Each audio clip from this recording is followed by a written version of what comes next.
So, good afternoon. Ito ulit yung natapos nating kulungan. Isang 2x3. Yan. 2x3 na walang bubong. Tapos isang 3x5 ulit. Yan. So, itong 3x5 natin, ito yung may kainan. Free na dalawa. Yan.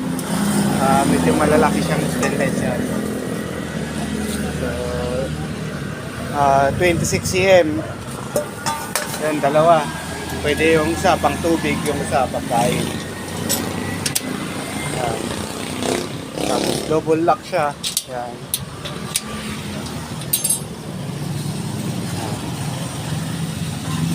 Tapos ang bubong niya plain sheet na red, kulay red. Yan. So wala pang may-ari nito.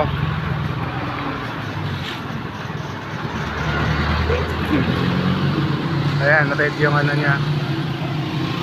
Yung plastic matting pwede rin palitan ng red yan. May red din ako.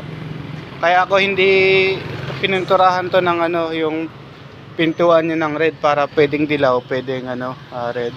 Tapos ito naman yung 2x4 natin. Pero na reserve na ito. So tapos na rin yan. Lalagyan lang ng lock tapos yung plastic matting. So ito muna ang natapos natin. Yan. 3x5 tapos 2x4 ito. Yan. So, maraming salamat. So yung nangangailangan ng kulungan pwede na ito.